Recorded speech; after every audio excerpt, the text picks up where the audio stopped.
Okay, magandang umaga mga ka-Motorworks. Welcome to my YouTube channel, Ryan Motorworks. Okay, muli po tayo nagbabalik. Ito, bago po tayo mag-umpisa, shoutout muna natin yung ating mga subscriber, mga ka-Motors. Shoutout kay Jan Franco Dagdag from Saudi Arabia. At shoutout kay RD Works Ideas from Mindanao. At shoutout sa iyo, Calix Kyle from Guagua. Okay, shoutout sa inyo mga subscriber sa inyo lahat. At mga taga Pampanga, mga ka-Motors.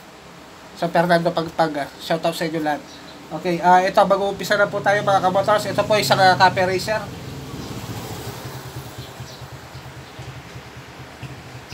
Copy racer po ito mga ka-Motors. Issue niya, ayaw umandar ng kanyang starter mga ka-Motors. Ito po, i-on ko po siya ito. Ayun po yung susunod niya. Ayan, pakinggan niyo po siya. Ayan.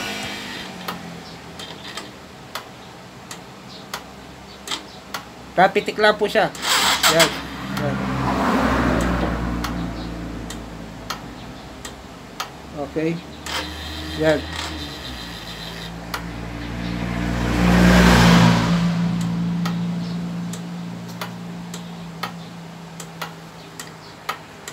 Okay. Parang sa mga sasakyan lang po mga ka-Motors. Minsan sa mga sasakyan ganyan din po, trouble. Minsan karamihan yung mga ganyan na sitwasyon mga ka-Motors, yung mga issue ganyan ay sa battery po yan mga ka-Motors. Pero ngayon man, ito troubleshoot natin siya, bakit na parang na-discarga yung ating battery mga ka-Motors. Tignan natin kung grounded siya or kumakarga ba yung ating charging system dito sa ating stator. Pagmula sa stator, packet sa ating regulator. Yan, itetest natin yan. Ngayon kung okay naman po lahat yun mga ka-Motors, tignan natin kung meron siyang grounded. Bakit parang low bat yung ating battery. Kasi yung ating battery mga ka-Motors, kapag 11 volts na lang po yan pababa, 11 volts pababa, hindi na po kayang paandarin ng ating starter motor yan mga ka-Motors. Okay? Kailangan nasa 12 volts po yan pataas. Ganyan 12.7 pataas. Okay? Yan. Kakalasin po natin po. Yan. Kakalasin po muna siya mga ka-Motors.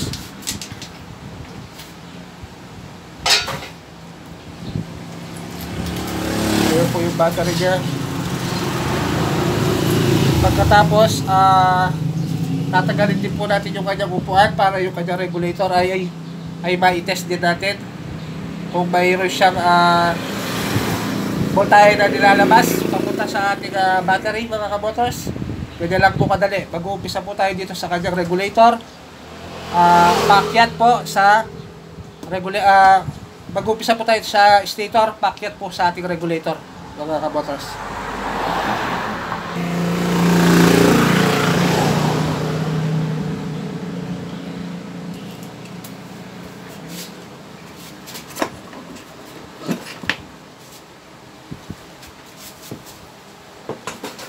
Okay, ayan na po mga ka-Motors. Alos nakita na po natin siya lahat. Ito po yung kanyang regulator, nandito po siya. Ngayon mga ka-Motors, uumpisa po tayo dito sa kanyang stator. Ito, kakalasin po natin to yung socket niya. Ito, pagkatapos, ito po, kita ko po dito sa motor na to mga ka-Motors, full wave na po to. Full wave po to mga ka-Motors, yung copy racer na to.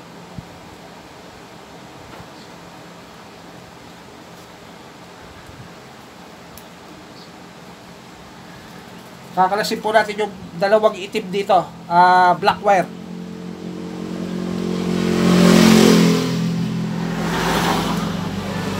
Okay.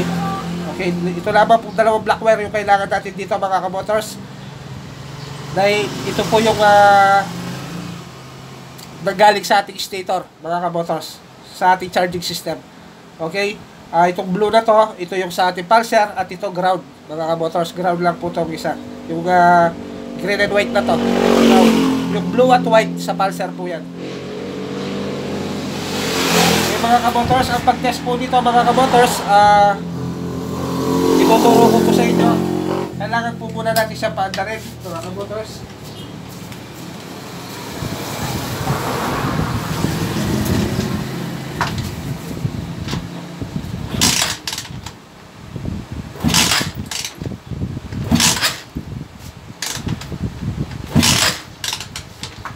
Pala. Kalimutan natin kabotors, kailangan ilagay natin ulit to kasi yung kanyang pulsar, yung kanyang pickup coil, ito yung blue and white, hindi siya andar kung hindi siya naka yan, ilagay natin siya ulit.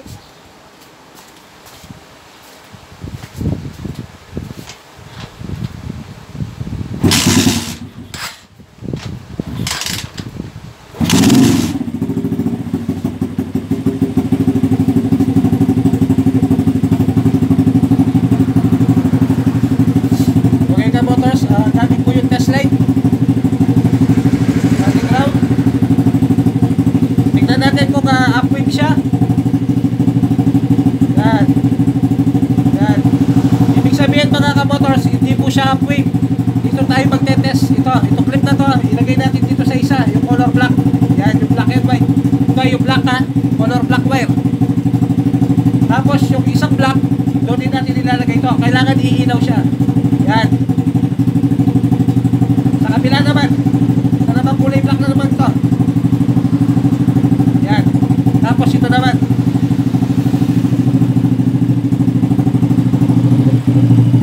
Ito. Kailangan iilaw siya. Yan. Okay. Yan mga ka-motors.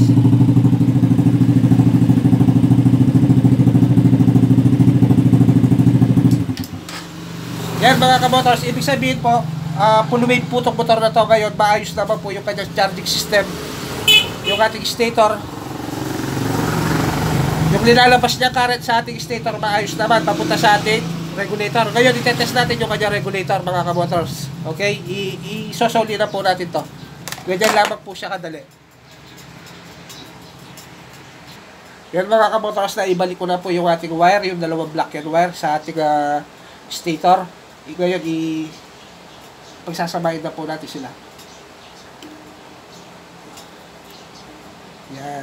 Ngayon, dito naman po tayo mag-test sa kanyang regulator mga ka-motors.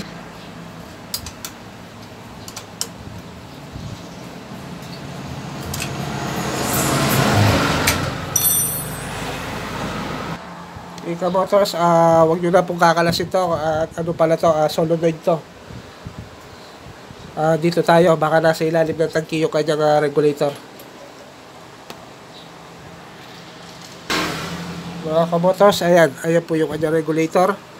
Yan, itetest po natin yan mga ka-motors kung mayroon po siyang voltage na lalabas dyan sa kanyang output mga ka-motors.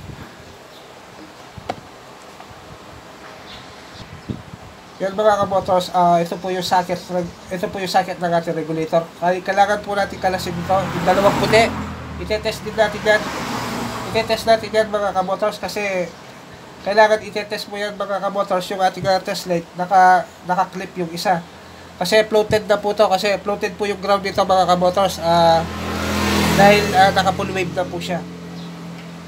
Ito, ganito rin po yung itest po yan mga ka-motors. Ganito lang. Okay, yan. Kinalas ko na mga ka-motors. Pati yung ating output, ito yung positive papunta sa ating battery. Yan, kailangan kalasin natin yan para mamaya i-test natin yung dalawang yan. Iisa lang po yan pero ito po yung una natin i-test. Ngayon yung ground po ng ating copper racer ay color black po siya. Ayan, black wire po yung kanyang ground mga ka-motors. Ngayon i-test po natin to. Papakita ko po sa inyo paano.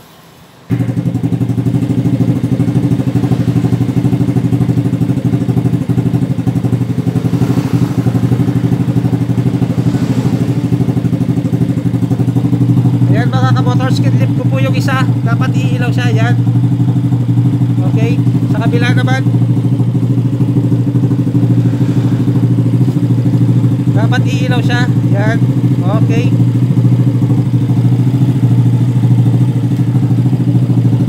ground naman tayo.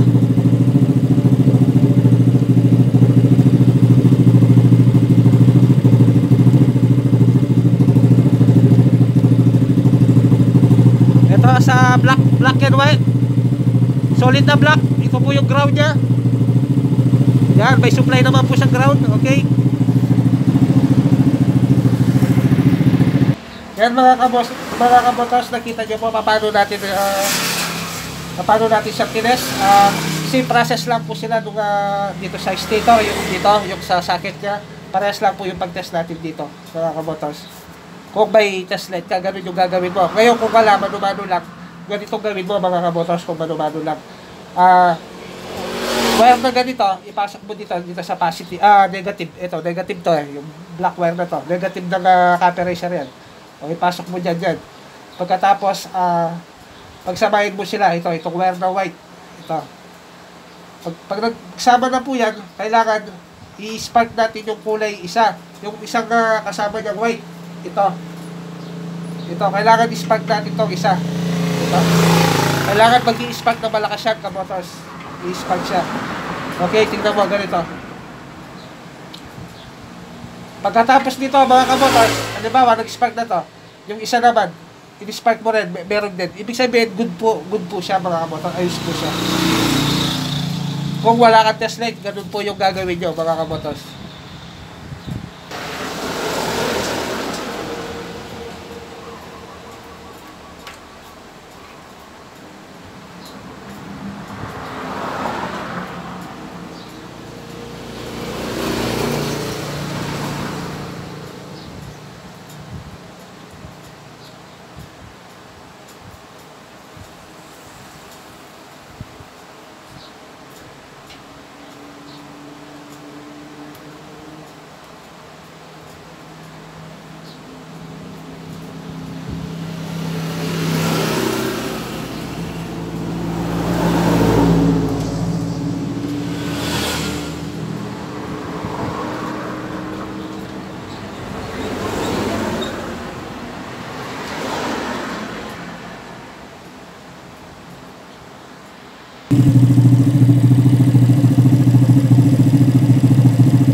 Ayos po siya, mga kabotos. Ngayon, itetest na lang po natin dito, mga kabotos, yung itong red na to, yung output niya. Kung may current na linalabas yan, or voltahe na linalabas, papunta sa ating battery. Ngayon, mga kabotos, kung meron po siyang linalabas na voltahe, ang motor na to, ang wire na to, mga kabotos, yung output na to, ibig sabihin, mga kabotos, yung ating battery ang may problema na. Wala po sa stator, wala po sa wire papuntang regulator, wala po sa kanya regulator, mga kabotos. Okay, ito na po, ilalagay ko na po yung socket ng ating regulator. Yan, mga kabotos, nailagay ko na po siya. Ngayon, babody ground po natin to, yung ating test light. Kailangan po iilaw po to, yung red wire na to, yung output. Okay,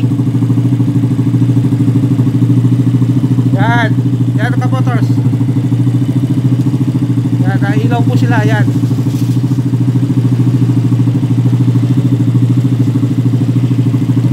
Okay.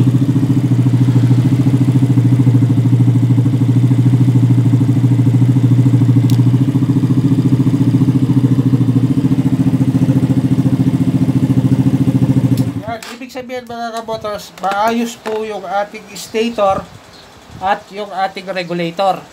At yung supply or current na nilalabas niya na voltahe papunta sa ating battery, maayos po. Ngayon, ang problema po dito mga kabotors ay yung kanyang battery. Ngayon, ganyan po. Parang sa mga sasakyan lang yan. Yun, parang ganun yung issue niya, yung trouble, yung tick-tick. Pag i-start mo sa starter, tick-tick, gumagano lang. Minsan, magre-reload siya, konti lang. Tug-tug, ganun lang, tug-tug, ganun lang. Pero hindi siya dumediretso. Ngayon, battery po yun mga kabotors. Ngayon, i-charge po natin yung battery na to mga kamotors. Ngayon kapag gumanon siya ulit, alam nyo na po kung anong dapat gawin. Kailangan na po siyang palitan mga kamotors. Ganun lang.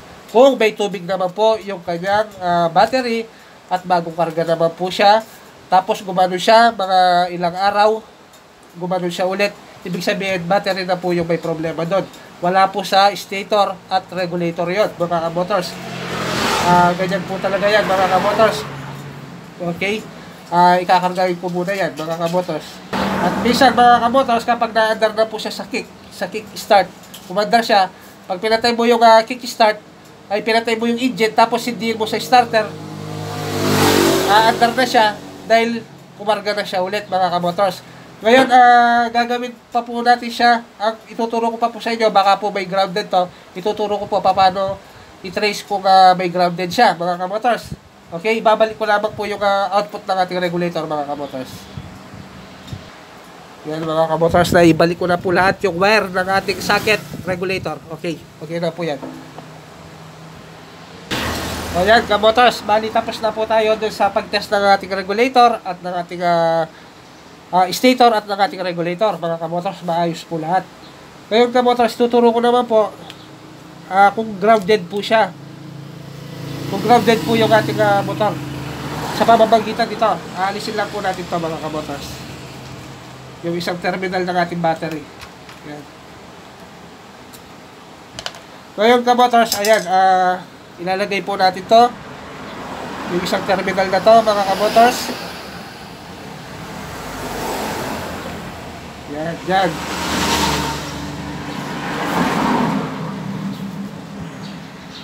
Yan, ka-motors, inilagay ko po yung isang clip ng ating test light dito sa positive.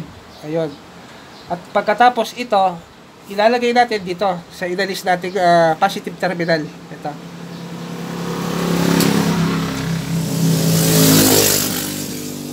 Yan. Ilalagay mo dyan yan, mga ka-motors. Yan.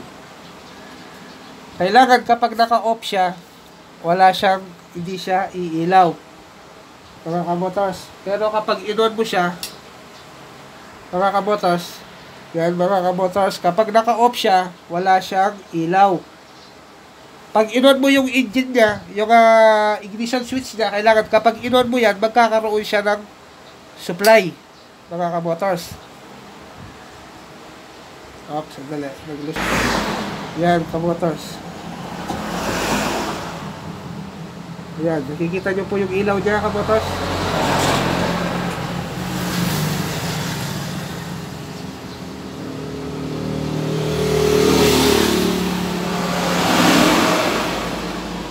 Ayan, ilaw po siya, ka-motors. Ayan.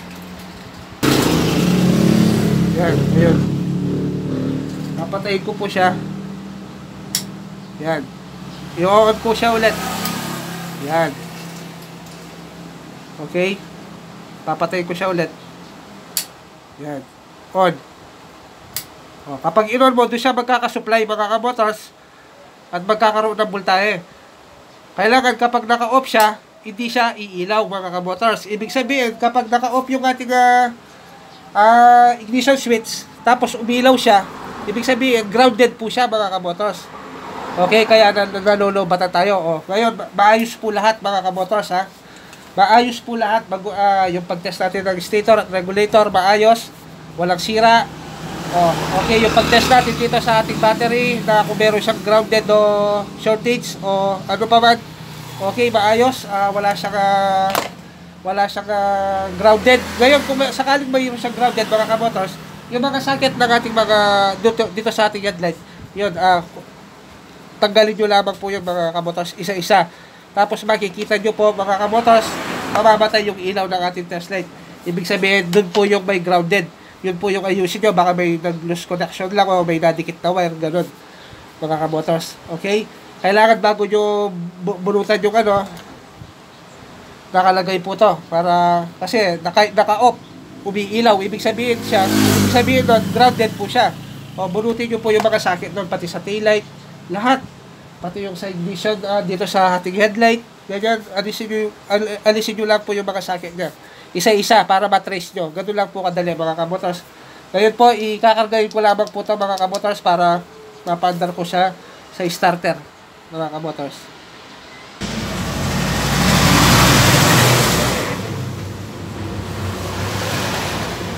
Yan mga kamotors, halos nasa 11 volts lamang po yung ating battery. Kakargahin na po natin siya mga kamotors.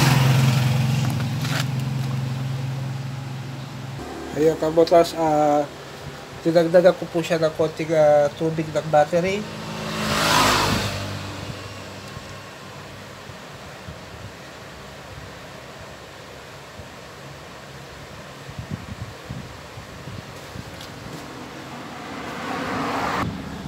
Okay mga kamotors, ito na po, tapos na po natin siya ka-charge at nilagyan ng tubig. Ngayon, subukan na po natin siya paanda rin mga kamotors. Start ko na po siya mga kamotors. Okay.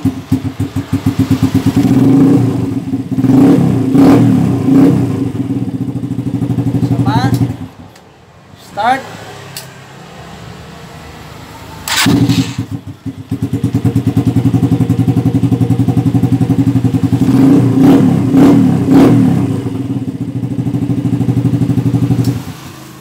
Okay, mga kabotors, maraming salamat po sa inyo, sa aking mga subscriber, mga viewers. Ito po, ganyan lamang po mag-trace mga kabotors kung ano po yung bakit ayaw umandar ng ating motor sa push button start. Step by step po, ganyan, uunahin mo po muna yung ating stator, tapos yung regulator. Ngayon, punta ka kung hindi siya, kung maayos naman lahat po yun, punta tayo dito kung hindi siya grounded. Okay, dahil wala naman po lahat, maayos naman po lahat, yung battery lang po talaga, yung may diferensya. Okay, bali ginawa po natin, dinagdagan ko po siya ng tubig, tapos sinarge ko po siya mga kamotors. Ngayon, susubukin natin ng mga ilang araw. Ngayon, kung mag-low bat pa siya mga kamotors, ibig sabihin, battery na po yung sira mga kamotors. Okay, yan, ganyan lamang po mga kamotors. Don't forget to subscribe my YouTube channel, Bright Motorworks. Maraming salamat po sa inyo. Subscribe po, more subscribe. Maraming salamat. Bye-bye and keep safe po.